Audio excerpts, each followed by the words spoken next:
নবান্ন উৎসবে বাড়িতে বাড়িতে ঘরে ঘরে দাওয়াত করে আনা হয় জামাই। গ্রামের নির্দিষ্ট জায়গায় বসানো হয় মেলা, যেখানে পাওয়া যায় বিভিন্ন প্রজাতির মাছ, মিষ্টি জাতীয় বাহারি খাবার এবং নানা ধরনের জিনিসপত্র, যার নাম দেওয়া হয়েছে জামাই সোহাগী মেলা। বগুড়ার সোনাতলা পৌরসভার ৯ নং ওয়ার্ডের কানুপুর মিস্ত্রিপাড়া প্রতি বছরই হয় এই নবান্ন উৎসব, যেখানে আশেপাশের কয়েক গ্রামের মানুষ এসে ভিড় জমায়। কেনাকাটাও হয় ধুমধামে। অন্যান্য মেলার তুলনায় এখানে তরতাজা ও ছোট বড় সকল ধরনের মাছ পাওয়া যায়।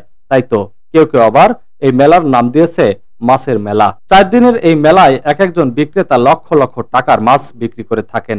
মাছ ও অন্যান্য জিনিসপত্রের পাশাপাশি ছোটদের জন্য রয়েছে নানা ধরনের খেলনা ও বিনোদন প্রেমীদের জন্য রয়েছে বিনোদনের ব্যবস্থা। অনেক মজা হয়েছে, আমার ভালো লাগছে।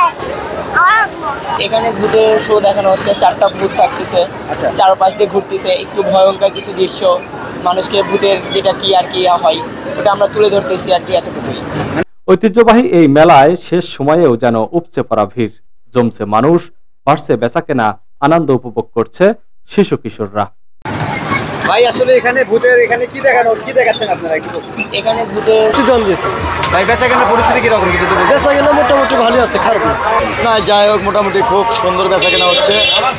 আর আপনার বিশেষ করে মনে করেন আমার দোকানে সব কিছু অনেকজন আসে, ভালো মন্দ জিজ্ঞেস করে খায়। যাই হোক, মোটামুটি ভালো ব্যবসা হচ্ছে আর কি। AM সবুজ, ভোরের খবর, নিউজ ডেস্ক।